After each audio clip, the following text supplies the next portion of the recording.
Hello and welcome to this pre-recorded training session. I thought this method may be beneficial as I know all wardens have very different schedules, meaning that attending training in person or online can be difficult to arrange. I wanted to put together this slide deck as an introduction to the role for those that have just taken on the role and also as a refresher for those that are already familiar with the flood warden role. Hi, my name is Annie. I've just finished my degree and I've taken over the community resilience side of emergency planning within the council's emergency planning team, something which I'm very excited about. This Pathfinder project is of particular interest to me as the village I have moved from in Lancashire floods every year, so I'm really keen to get involved. I've put my email address on the title page of these slides. I will also include it at the end. If you have any questions or suggestions about the programme, please do get in touch. Any feedback will be massively appreciated. Very simply, this slide deck aims to provide you with a clear explanation as to what is involved in the flood warden role. It should provide you with an overview of flooding, why it occurs, the different types and the factors which can influence flooding. In addition, it will provide you with an outline as to who is responsible for the different factors that contribute to flooding mitigation and prevention. It will also explain the responsibilities of a flood warden and illustrate how the flood warden role contributes to flooding resilience. Additionally, we will look at the different types of weather warnings to understand what they mean, and finally, we will cover some health and safety factors that you must be aware of. Before we start, I thought it might be useful to provide some relevant quick definitions. A riparian owner are all landowners and tenants whose property has a watercourse within or adjacent to the boundaries of their land. Main rivers, usually larger rivers, they are defined by the Environment Agency's main river map. Ordinary watercourses are smaller rivers, streams or ditches. A culvert is a structure or a pipe that allows water to flow underground in order to avoid an obstruction, such as a road or a railway. A catchment is an area of land that is drained by a river. Flooding preparation is so important as flooding is one of the most common and widespread type of disaster that occurs within the UK. It is also a risk that we are particularly vulnerable to, with 1 in 6 properties in England being at risk of flooding and 25% of flooding occurring in areas that are not designated as flood prone. Flooding is a natural process that is beneficial for maintaining the ecosystem. However, it becomes an issue when this process occurs in the areas that we live. As climate change affects our weather, flooding events are likely to become more frequent and intense. Extreme weather events are becoming more frequent, thus increasing flood risk to our communities. Changes in rainfall patterns, such as timing, frequency and intensity of rainfall, could mean an increased likelihood of surface water flooding in Northamptonshire. Various types of flooding can affect the UK. Surface water flooding is the main source of flooding in Northamptonshire. It happens when rainwater flows over the surface of the ground and does not soak into the land or enter a drain or river. It usually happens during heavy rainfall and is made worse by blocked ditches and drains, very dry soils after periods of drought, and compacted or waterlogged soils. River flooding happens when a main river or ordinary watercourse cannot cope with the amount of water that is flowing into it from the surrounding land. Main rivers are usually the larger ones in the county, such as the River Nene, but some smaller, ordinary watercourses are also important for drainage. Groundwater flooding happens when water levels in the ground rise above the surface. It is common after long periods of constant heavy rainfall and is more likely in low-lying areas. Sewer flooding happens either when the pipes in the network are blocked or when there is heavy rainfall and the sewers cannot cope with the amount of water because they are not designed to cope with heavy, prolonged rainfall. The danger of this type of flooding is that the water can become contaminated with raw sewage and enter land and property or the river system. Reservoir flooding is extremely rare. It happens when there is a dam failure. The risk is low, but the resulting flooding can be very destructive. Snow melt can cause significant flooding.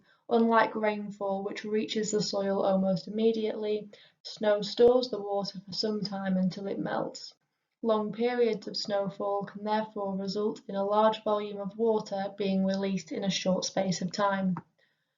Coastal flooding does not affect Northamptonshire, but it is a common type of flooding that occurs across the country. Coastal flooding happens when there are high tides and stormy weather conditions that can result in a tidal surge, which could cause sea levels to rise over flood defences. The following factors can influence flooding likelihood and severity, such as the ability of the catchment to absorb water, changes in agricultural practices such as compaction of soil, tide locking, and finally blockages, whether this be to drains, culverts or watercourses. This is where flood wardens are of massive assistance. Through reporting these blockages to the correct authority or organisation, they can be dealt with, therefore increasing our capacity to cope with flooding incidents. There will be more on who to report these incidents to and how to do so later in the slide deck. To check if your community is at risk, click the www.gov.uk link. This will take you to the part of the government website that allows you to search. By typing in flood risk maps, you can find all related material as well as the link to the most recent flood risk map, which I have provided for you under link 2. Link 3 provides you with a direct link to the government sign up for flood warnings page. From here you can see if you are eligible to receive this service. If your area is eligible to receive the flood warning service, I have provided some information from the Flood Warden Handbook about what these alerts mean and the recommended actions to take upon receiving an alert of each type. If you are not eligible, don't worry, later in the presentation I will inform you on the other service you can use for weather alerts. Riparian owners are responsible for maintaining any watercourse, ditch or culvert running through or adjacent to their land, as well as the vegetation on the banks in order to keep these clear and prevent flooding. If the watercourse runs along the boundary between two neighbouring properties, each owner will be responsible for the maintenance up to the centre line of the watercourse. Riparian owners can face legal action if the lack of maintenance of their watercourse causes flooding. The Environment Agency is responsible for flood risk management activities on main rivers across Northamptonshire, for regulating reservoir safety and providing river flood warnings. They also have the power to undertake work on main rivers to fix a flooding issue, but would charge this cost to the riparian owner. Highways England is responsible for drainage of motorways and some A roads. Northamptonshire Highways are responsible for flooding issues on other roads, including block drains and gullies. However, they are not normally responsible for ditches alongside roads. This is the responsibility of the adjacent landowner in most cases. Northamptonshire County Council is responsible for coordinating the management of flood risk from surface water, groundwater and ordinary courses. However, this does not mean that they can or will undertake works to fix a flooding issue, but they can investigate to find out who the riparian owner is and therefore who is responsible, and advise on potential solutions.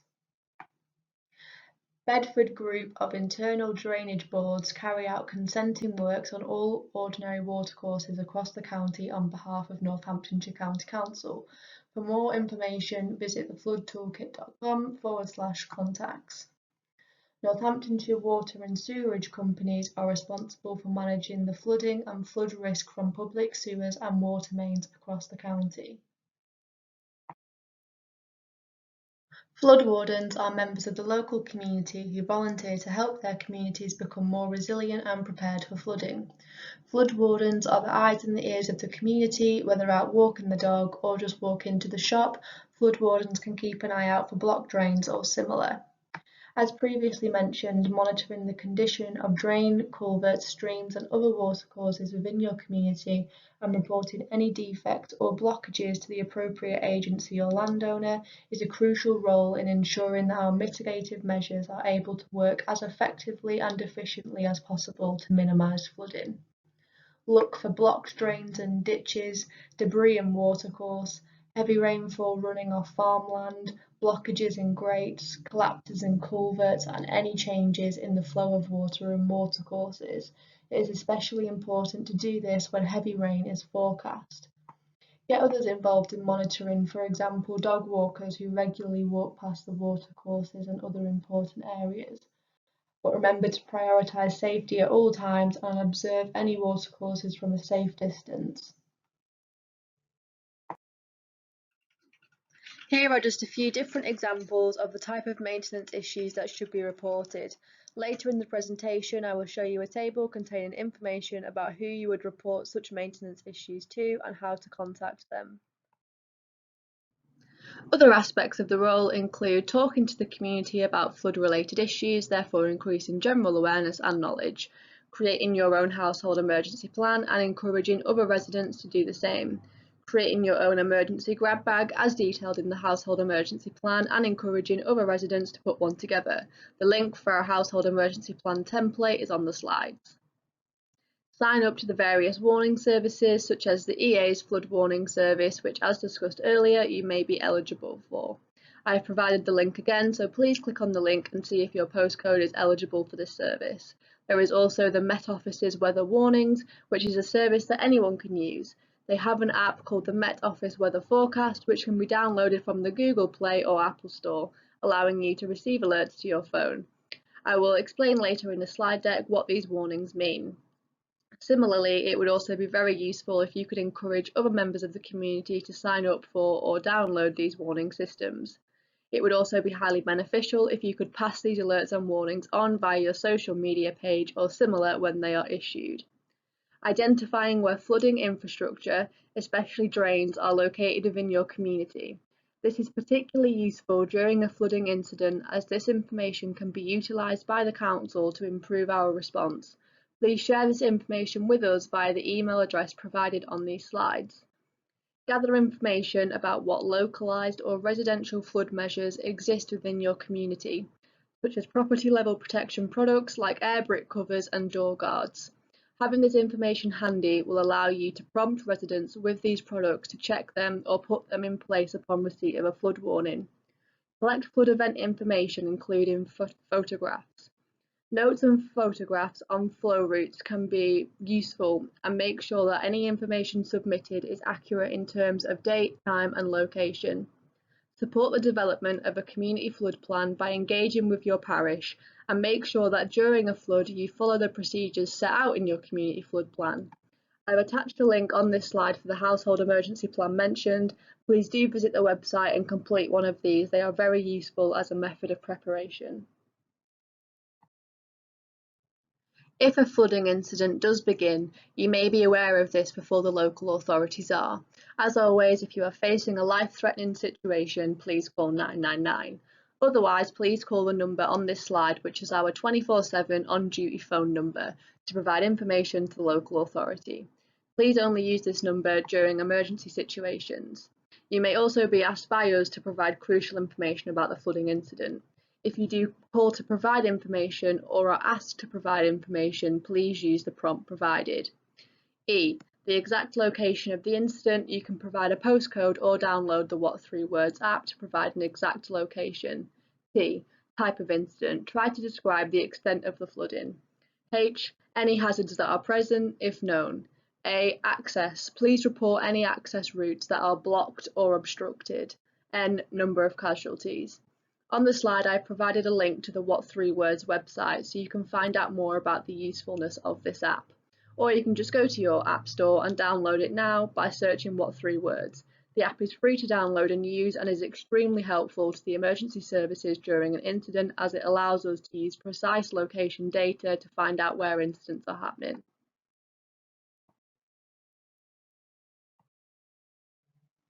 Please follow guidance from the emergency services at all times. The emergency services take the lead during a flood event, so be sure to follow their advice, as you may be placing yourself and others at risk of harm if you do not. And if you are told to evacuate from an area, follow the guidance you are given.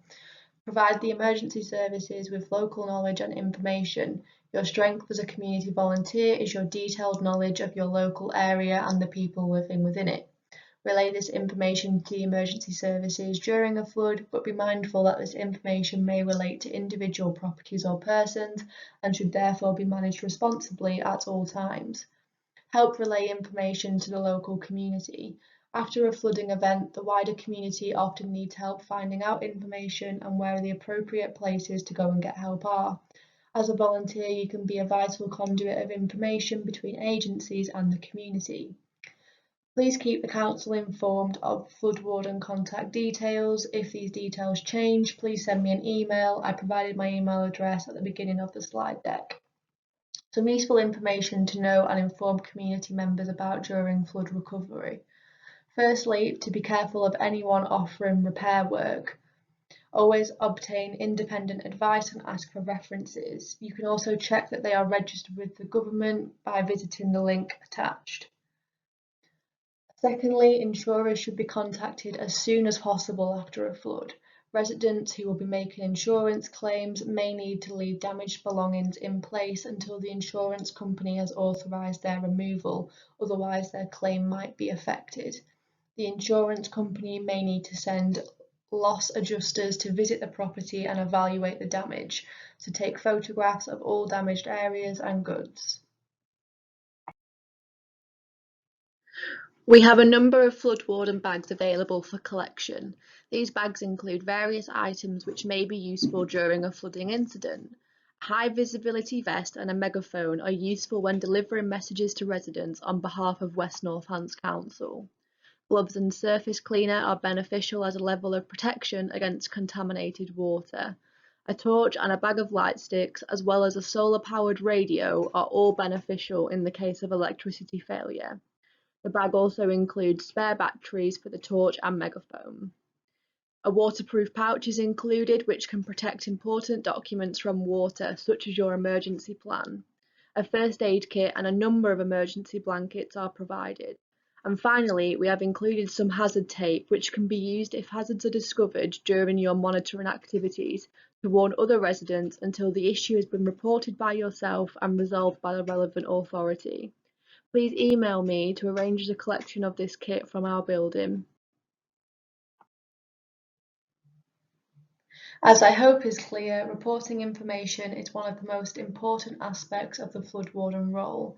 The next few slides will be dedicated on how to report this information and who to report it to. As such, I provided you with a table containing the contact information that you should need to report a flooding or blockage incident. Please make sure that you report any flooding incident on the flood toolkit after reporting the incident to the relevant agency. On the last slide, I provided you with two URL links to report floods. One will take you to Street Doctor, allowing you to report blocked drains or gullies, and the other will take you to the Flood Toolkit, allowing you to report flooding incidents that occur. On this slide, I provided you with some more information on the two methods. Please take some time to explore the services, and if you have any questions about how to use either of these services, please send me an email.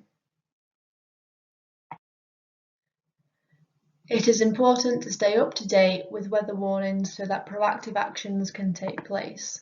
Warnings provide us with a heads up as to what can be expected, which allows us to prepare and put plans into place. Flood wardens can help by passing these warnings on to family and friends or by sharing them on social media platforms. Registering in advance means you can be better prepared ahead of an incident. To sign up for the Met Office severe weather warnings, please use the URL provided. Alternatively, you can download the Met Office weather app for live updates. The Met Office provides 3 levels of weather warnings depending on the anticipated level of disruption. Yellow is the first level of warning. This means that severe weather is possible, as is disruption. Amber means the level of risk has increased, potential disruption is more likely. At this stage, it is worth thinking about changing your plans. You may want to consider if there is anything you need to do ahead of the severe weather to minimise the impact and protect yourself. Red is the highest level of an alert, meaning that extreme weather is expected, including widespread disruption and damage. You must take action to protect yourself and others. You should avoid travelling where possible and follow the advice of the emergency services and local authorities. There are a few health and safety considerations that must be considered whilst undertaking activities as a part of this role. These will be covered over the next 2 slides. Always stay at least 2 metres away from the edge of watercourses and floodwater. During a flood, make sure that you follow the advice and guidance of the emergency services. Do not enter areas that have been cordoned off by the emergency services. If the emergency services tell you to evacuate, you should follow that advice. In an emergency, when there is danger to life, always call 999. Always be aware of the risk of contaminated water during a flood. Flood water can carry many different diseases, so make sure you are mindful of this and thoroughly wash if you come into contact with flood water. Electrical hazards exist even after water dissipates, so if an electrical appliance has been in contact with water, have a professional check it out before you use it. It may need to be repaired or replaced. After flood, equipment such as clothing, boots and gloves may be contaminated. Wash all items thoroughly before they are used again. Avoid walking or driving through flood water. This can put you at risk of slipping, contamination, drowning and injury from submerged hazards. Do not attempt to operate or repair flood defence structures or equipment. Your top priority at all times is to ensure your own safety, so do not place yourself at risk of injury or harm. Do not try to deal with argumentative people yourself, even if they are members of your community. And do not attempt to enter or clear watercourses or culverts. Here I have provided a final overview of the flood warden role depending on the situation. Please read through these responsibilities. Remember that during a flood you must keep yourself safe. If you have any questions about your role, please do email me via the email address provided on the first and last slides.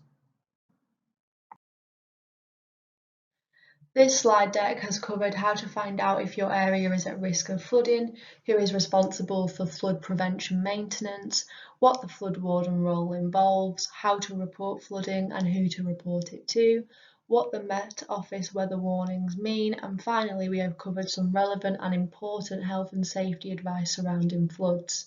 If you do wish to find out more information, please explore our website, in particular our how-to guides and It's an Emergency pages. Use the link that I have provided. Thank you for taking the time to listen to or read these slides. I hope that the role of a flood warden is clear, and it is also clear how you can report information about both floods and prevention defects and blockages. If you have any further questions about anything covered today, please send me an email. Similarly, if you have any feedback, including any improvements that could be made for any future training sessions, please also send me an email. I hope that these slides were useful to you. Please feel free to reuse any of the information that I have provided to you today. Thanks again and have a good week.